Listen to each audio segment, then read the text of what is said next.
hermosa mañana, por estas gotas de lluvia que han caído. Tanta falta nos hacen aquí en California. Y Padre, ahora quítanos todo lo que traemos, cargas, dolores, enfermedades, problemas, y lo dejamos aquí ante ti, Señor. Queremos escuchar tu palabra, olvidarnos de todo y que nos hables a través de tu palabra. Bendice este tiempo, Señor, en el nombre de Cristo Jesús. Amén. Bueno, abran su Biblia en Romanos capítulo 2. Romanos capítulo 2.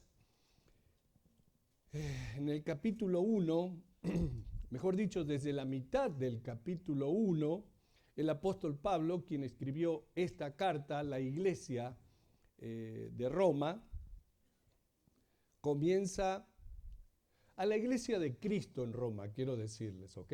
Para aclarar. No se trata de la iglesia católica, se trata de la iglesia de Cristo. Esa es la iglesia de Roma. Y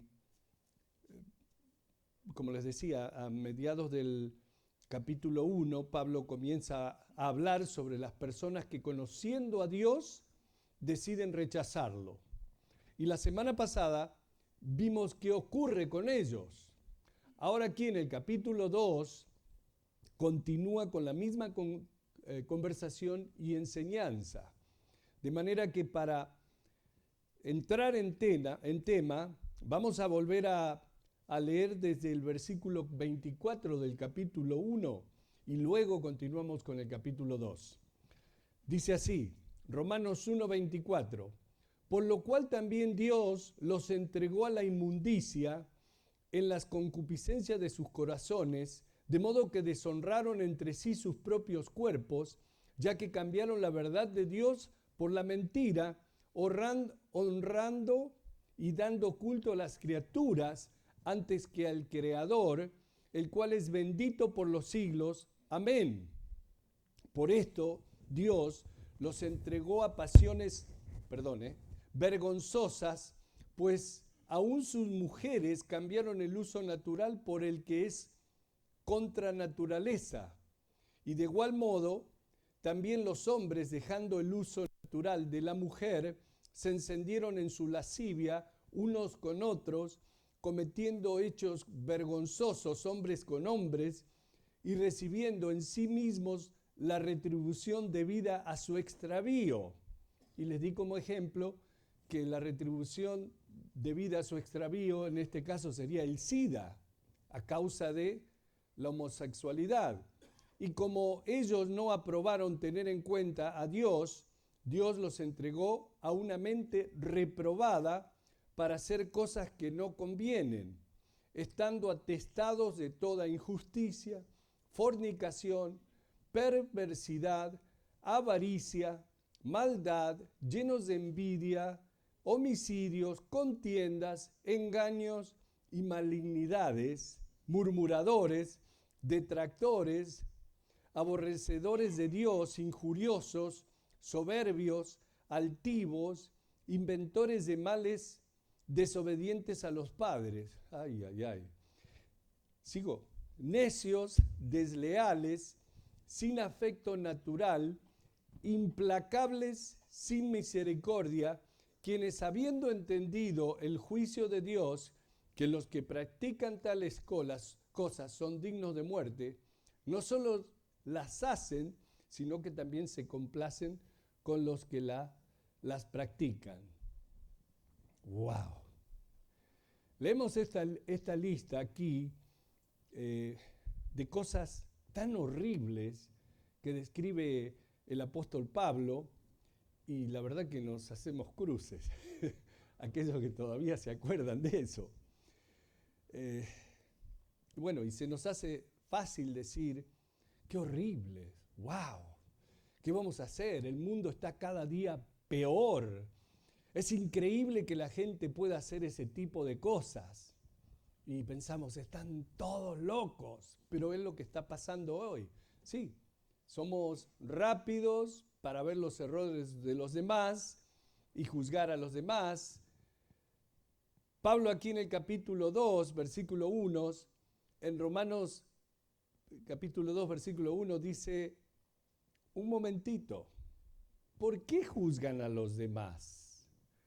Fíjense, por lo cual eres inexcusable, oh hombre, quien quiera que seas, tú que juzgas, pues en lo que juzgas a otro, te condenas a ti mismo, porque tú que juzgas haces lo mismo.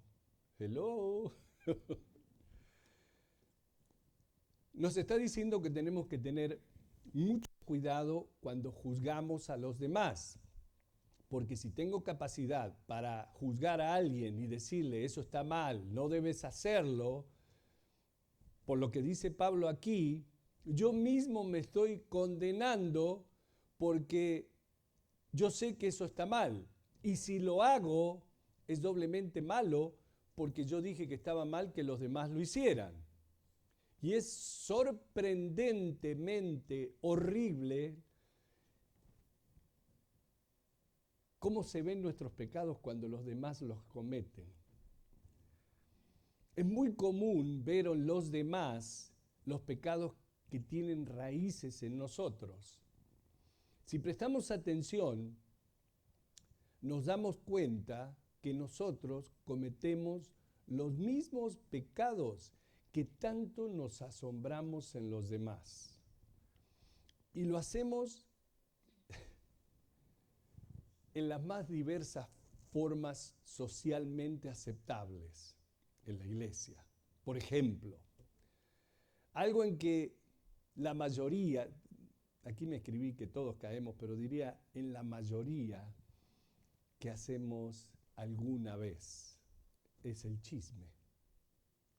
Yo creo que todos tenemos al menos un poquito de chismoso, incluso nosotros los cristianos. Un chismoso quizá critique con obstinación a otros chismosos, pero en su mente él lo hace sanamente. ¿Y sabe cómo lo hacen sanamente? Ya los tengo observado. El chismoso cristiano va con el pastor o con la esposa del pastor o con uno de los líderes y le dice con mucha indignación: hermano, hermana, tenemos que orar por la hermana fulana, no vamos a dar nombre, la que siempre habla mal de los demás, ¿vio? Tenemos que orar por ella, porque me enteré que está viviendo con su novio y ha quedado embarazada. Dice, tenemos que orar por ella. Suena muy piadoso, ¿no? Porque hasta desea orar por la hermana en pecado. Lo hizo de una manera socialmente aceptable. Pero ¿saben una cosa? Sigue siendo un chisme. Cuando vemos a otros cometiendo los mismos pecados que nosotros cometemos, podemos tener toda clase de justa indignación. Yo siempre tengo la excusa justa para justificar todo lo que hago, bueno o malo. Siempre puedo justificarme. Pero si otro lo hace, entonces eso sí es pecado. Vayan conmigo a San Mateo capítulo 7 y veamos lo que dice Jesús de los que juzgan. Los que están en el Instituto Bíblico conocen bien esto. San Mateo capítulo 7, versículo 1. No juzguéis para que no seas juzgados, porque con el juicio con que juzgáis, seréis juzgados, y con la medida con que medís, os será medido. ¿Y por qué miras la paja que está en el ojo de tu hermano, y no echas de ver la viga que está en tu propio ojo? ¿O cómo dirás a tu hermano, déjame sacar la paja de tu ojo, y he aquí el palo de teléfono, la viga en el ojo tuyo? Hipócrita, dice Jesús, saca primero la viga de tu propio ojo y entonces verás bien para sacar la paja del ojo de tu hermano. San Mateo capítulo 7, versículos del 1 al 5. Pablo dice, ten cuidado, quien quiera que seas, culpable de juzgar, porque solo te estás condenando a ti mismo, pues tú estás testificando en ti el hecho de que sabes mejor de estas cosas por cuanto tú mismo las has hecho. Versículo 2. Mas sabemos que el juicio de Dios contra los que practican tales cosas es según verdad. El juicio de Dios va a ser justo porque Él se basa en la verdad, no en las apariencias. Versículo 3. Y piensas esto, oh hombre, tú que juzgas a los que tal hacen y hacen lo mismo, que tú escaparás del juicio de Dios. ¿O menosprecias las riquezas de su benignidad, paciencia y longanimidad, ignorando que su bendición te guía al arrepentimiento? En otras palabras, tú que juzgas a los demás haciendo lo mismo, ¿crees que te vas a salvar del juicio de Dios? En 1 Corintios capítulo 5, Pablo dice que todos vamos a comparecer ante el trono de Cristo para recibir retribución por las cosas que hicimos estando en nuestros cuerpos, sean buenas o malas. En otras palabras, Pablo está preguntando, sabiendo esto del terror del juicio de Dios, ¿igualmente continúas juzgando a los demás sabiendo que tú mismo vas a ser juzgado?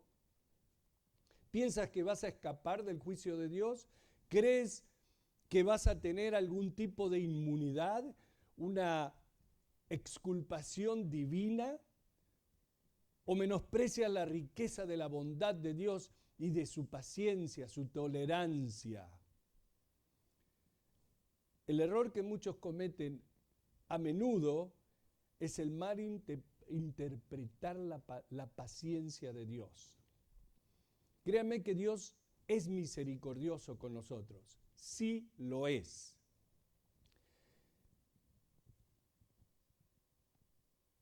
Es muy paciente. Dios no nos echa afuera ni nos corta de inmediato cuando hacemos algo malo. ¿Han notado eso? Dios tiene una gran paciencia con los que hacen cosas malas. Yo no sé, yo sé que no tendría semejante paciencia y preferiría que Dios tampoco la tuviera, especialmente con los demás. Preferiría que Dios simplemente elimine a los perversos. Cuando uno lee o ve en televisión de ciertas cosas que ocurren, como estos tipos que se abusan sexualmente de niños y niñas indefensos, y luego los vemos justificándose en las cortes, dando excusas, y también sabemos que van a estar compareciendo ante la corte por mucho tiempo, y eso te hace pensar, bueno, a mí, yo sé que ustedes son más piadosos, Señor, trae pronto justicia, tu justicia, mándalos a la silla eléctrica o a la cámara de gas, con lo que hacen no se merecen vivir. Ahora, claro, así pienso cuando se trata de juzgar a los demás, pero cuando el asunto es conmigo, ahí sí digo, paciencia, Señor, estoy trabajando en eso, ya voy a cambiar uno de estos días. ¿Soy yo el que es así o somos todos? Ahora, hay gente que malinterpreta la paciencia de Dios como si fuera aprobación de parte de Dios, o como si en verdad no hubiera problema para Dios que continúes con esa vida de pecado. La gente está engañada. Muchos creen que Dios aprueba las cosas malas que hacen. Dicen, bueno, Dios me sigue bendiciendo. Si Dios no estuviera de acuerdo con la forma en la que estoy viviendo, seguramente ya me hubiera quitado todas las bendiciones de mi vida, pero me sigue bendiciendo.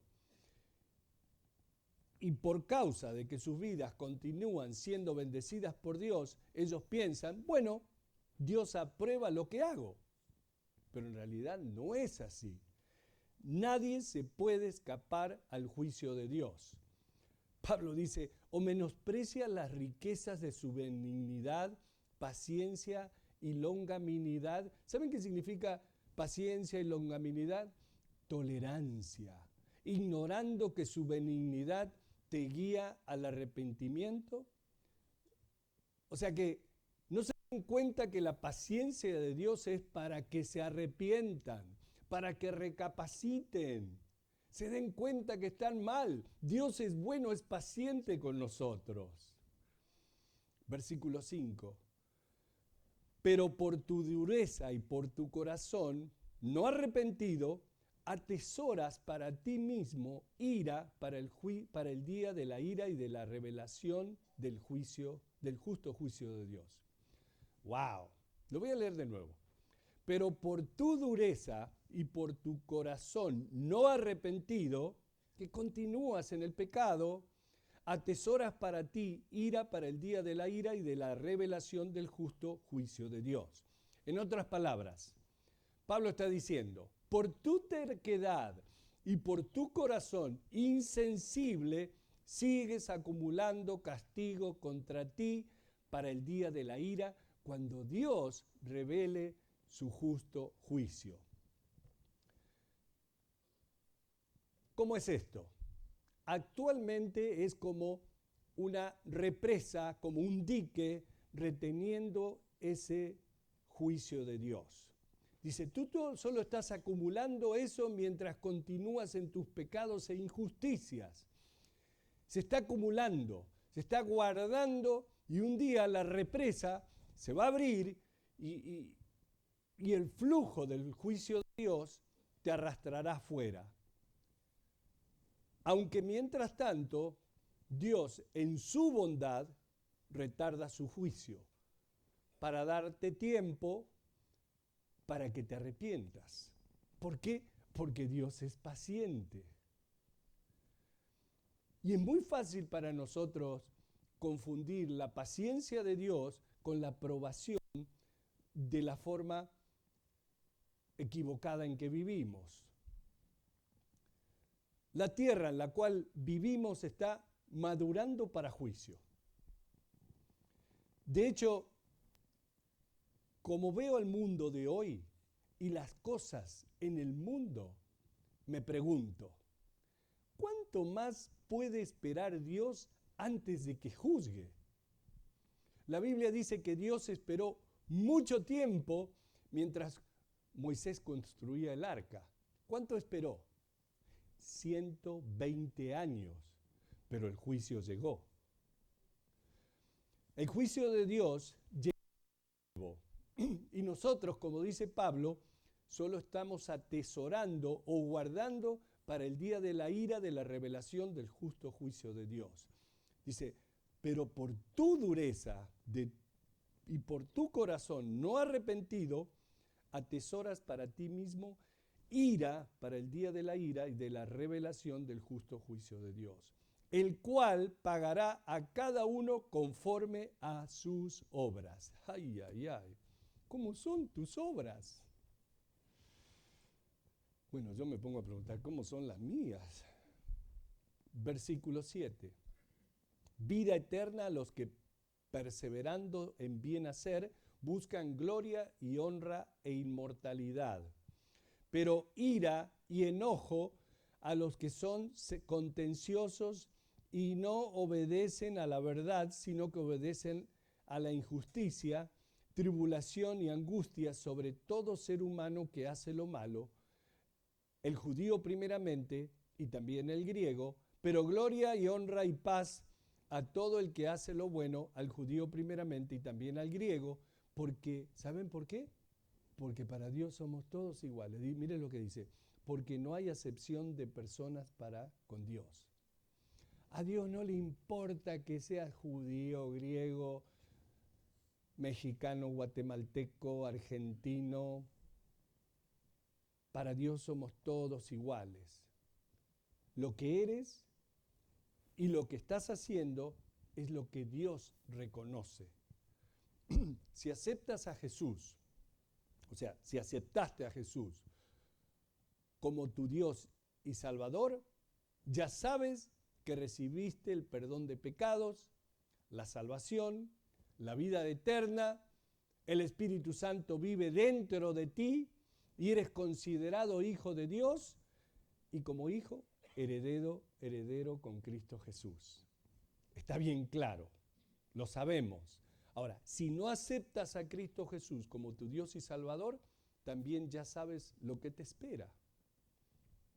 De manera que para Dios somos todos iguales, porque Dios es justo. Lo único que te hace especial y diferente es cuando aceptas por fe a Cristo Jesús. Ahora, Él te ama incluso cuando estás en pecado, incluso antes de aceptar a Jesús. Él murió en la cruz por ti porque te ama. Él odia el pecado, pero ama al pecador. Versículo 12, porque todos los que sin ley han pecado, sin ley también perecerán, y todos los que bajo la ley han pecado, por la ley serán juzgados. O sea que todos los que pecan van a ser juzgados. Judíos, no judíos. Ahora, los gentiles, los no judíos que no tienen la ley, serán juzgados sin la ley. Porque hay una ley que Dios ha escrito en nuestros corazones, lo cual es la conciencia. Los judíos tienen la ley. Dios los juzgará por esa ley. Los que no tienen la ley serán juzgados por lo que hay en su conciencia. Dios te ha dado una conciencia por la cual sabes que está bien y que está mal. Qué claro que es todo esto, ¿no? Versículo 13. Porque no son los oidores de la ley los justos ante Dios, sino los hacedores de la ley serán justificados. Yo creo que el apóstol Pablo era, aparte de tener toda la sabiduría de Dios, tiene que haber sido un abogado. Porque escribir todas estas cosas que escribe tan claro así, yo creo que era abogado. Dice, porque cuando los gentiles que no tienen ley, los no judíos, nosotros, hacen por naturaleza lo que es de la ley, estos aunque no tengan ley, son ley para sí mismos, mostrando la obra de la ley escrita en sus corazones, dando testimonio su conciencia y acusándoles o diferenciándoles sus razonamientos. De manera que la gente se condena no por lo que desconoce, sino por lo que hace con lo que sabe. Los que conocen la palabra de Dios y su ley serán juzgados por ella. Ahora, aquellos que nunca han visto una Biblia, igualmente saben diferenciar entre lo bueno y lo malo y se les juzgará por no haber tomado en cuenta ni siquiera las normas que su conciencia le dictaba. Eso es para los que no conocían a Dios. Nosotros conocemos a Dios. Dios ha escrito su ley en el corazón de todo hombre. Existe en cada ser humano esa conciencia y esa advertencia acerca del bien y del mal. Es algo innato en nosotros, es natural en nosotros. Está escrito en nuestro corazón por Dios y nuestra conciencia nos excusa o nos acusa. Por eso dice, estos aunque no tengan ley, son ley para sí mismos, mostrando la obra de la ley escrita en sus corazones, dando testimonio a su conciencia y acusándoles o defendiéndoles sus razonamientos. Versículo 16. En el día en que Dios juzgará por Cristo Jesús los secretos de los hombres conforme a mi evangelio.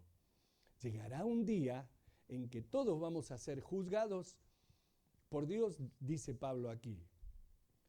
Versículo 17. He aquí, tú tienes el sobrenombre de judío y te apoyas en la ley y te glorías en la ley, en Dios. O sea que aquí está hablando directamente a los judíos cristianos que había en Roma.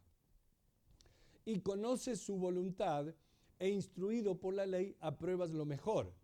Y confías en que eres guía de los ciegos, luz de los que están en tinieblas, instructor de los indoctos, maestro de niños, que tienes en la ley la forma de la ciencia y de la verdad. O sea que le está diciendo, ustedes que se las saben todas y se las creen, tú pues que enseñas a otro. Está hablando a los judíos, pero está hablando a nosotros también, que las sabemos todas. Tú pues que enseñas a otros, ¿no te enseñas a ti mismo? Tú que predicas que no se ha de hurtar, ¿hurtas? El trabajo, no te traes algo que no te pertenece, no te lo llevas a la casa a veces, de la oficina, alguna lapicera, algún lápiz. Digo por las dudas nomás. Tú que dices que no se ha de adulterar, ¿adulteras? Tú que abominas de los ídolos, ¿cometes sacrilegio? Tú que te jactas de la ley, con infracción de la ley, ¿deshonras a Dios? Después de, es interesante, ¿no? Porque después de describir el fin de los incrédulos, o sea, de los gentiles paganos, ahora aquí Pablo se ocupa de los religiosos privilegiados. Ahora está hablándoles a los judíos. Los judíos tenían esa postura de superioridad espiritual sobre todos los demás. Ellos eran los elegidos. Eso viene porque Dios ha revelado su voluntad a los judíos y ha dado su ley a los judíos. Por esa razón ellos piensan de sí mismos, somos una guía para los ciegos, somos luz en la oscuridad, somos instructores para los tontos. Pablo dice, enseñando a otros, ¿no escuchan ustedes? ¿No están aprendiendo ustedes? Por eso creo que esto también aplica para nosotros los cristianos, que han crecido en hogares cristianos. Ellos sí son religiosos, estoy hablando de nuestros hijos y muchos de ustedes que han nacido en hogares cristianos. Son los religiosos privilegiados de hoy.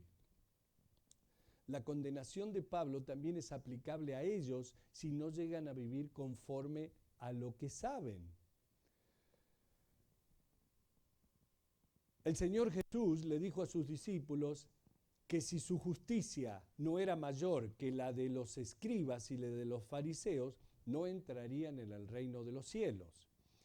Y cuando empezó a ilustrar esa declaración, enseñó que la justicia de los escribas y los fariseos estaba totalmente relacionada con la sujeción externa de la ley, cuando por dentro estaban violando la ley. ¿Recuerdan que les dijo tumbas blanqueadas? Bueno, la ley dice no matarás, pero odias al hombre tanto como si quisieras matarlo. ¿Recuerdan cuando le dice odias a tu hermano? De manera que en lo que concierne a Jesús, tú eres culpable de violar la ley, no matarás si odias a tu hermano. No cometerás adulterio, pero miras a esa mujer o a ese hombre con unas ganas, Dios dice, estás cometiendo adulterio en tu corazón. La ley es espiritual. Y por eso Pablo dice, tú que dices que no se ha de adulterar, ¿adulteras? Tú que abominas de los